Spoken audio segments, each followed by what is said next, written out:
जय भीम नमो बुद्धाय साथियों। दोस्तों, यह कहानी उस समय की है जब भारत के महान नेता सुभाष चंद्र बोस को कांग्रेस के अध्यक्ष पद से हटा दिया गया था और वो बेचैन हो गए थे।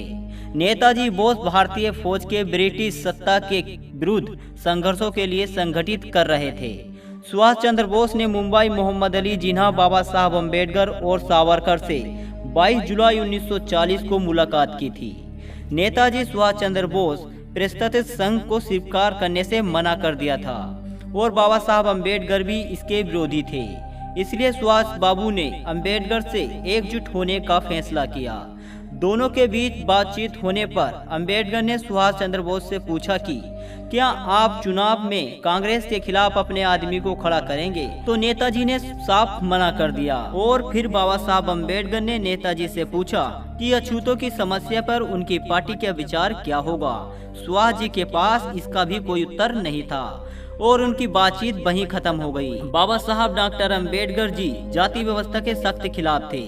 उस समय दलितों को कोई अधिकार नहीं था, यहाँ तक कि पानी पीने तक का भी अधिकार नहीं था। बहुत मुसीबतों भरे हालातों में जी रहा था बहुजन समाज। ऐसी स्थिति होते हुए भी सुभाष चंद्र बोस ने जापान में अपने एक भाषण में कहा था कि अब जातिवाद देश के लिए कोई समस्या नहीं है, जातिवाद अब खत्म हो रहा है। वो इसे कुछ और नजरिए से देख रहे होंगे, या फिर उन्हें लगता होगा कि राजकीय क्रांति के बाद सामाजिक क्रांति आएगी, जैसा बाल गंगाधर तिलक जी को लगता था। लेकिन अंग्रेजों के खिलाफ राजकीय क्रांति सवर्णों के लिए थी।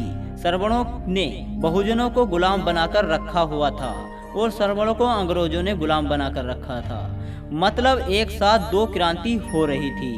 लेकिन उस बात को 70 साल हो चुके थे। लेकिन जातिवाद, छुआछूत अभी भी कुछ जगहों पर बचा हुआ है, खास तौर से ग्रामीण इलाकों में।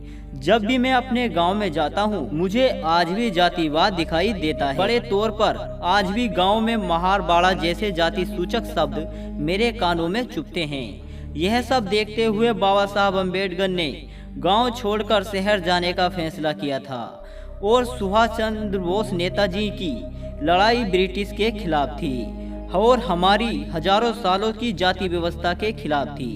दोस्तों, कहते हैं कि हर कोई अपने के लिए लड़ता है, लेकिन हमारे बाबा साहब अम्बेडकर जी सबके लिए लड़े।